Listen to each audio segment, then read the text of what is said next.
Cindy here, physical therapist with Adaptive Equipment Corner. Today we're going to discuss how to try to minimize the amount of water that ends up on the floor when you're using a tub transfer bench in the shower. So if you find this video helpful, please check us out on aecorner.com.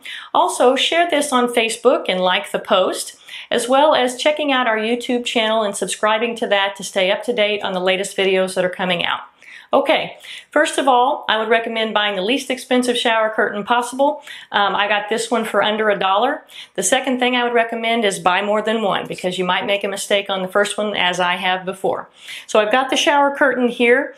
I got the tub bench inside the tub here. So we're going to take a minute here and show you how to cut this, and then we will be back to show you how to put it in the tub transfer bench to try to minimize the water.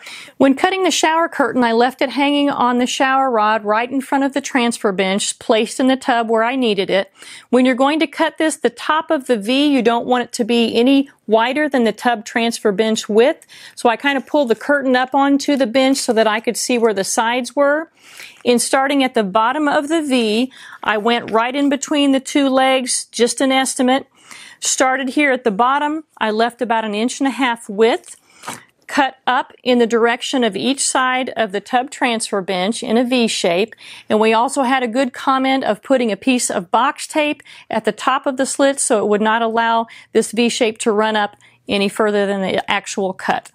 So now we have our shower curtain cut, and we are going to go ahead and lace this through between the seat of the tub bench. Okay, so we're just going to put the end of it through right like this. That will allow us to grab it, and we're going to pull that on through. All right, then we're going to take each edge and bring it into the tub, okay, and kind of tuck it in.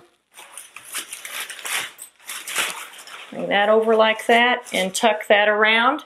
And again, what we're trying to do with this is just trying to minimize the amount of water that ends up on the floor. Now, none of this is foolproof. There's going to be water on the floor. So we always recommend putting a towel down, something that's going to absorb the water so that we're being very cautious when the person that's using this bench is getting out of the tub. So we're also going to show you what it looks like from inside the tub. And hopefully this will be helpful to you when you're using a tub shower bench. All right, that's it for today from Adaptive Equipment Corner.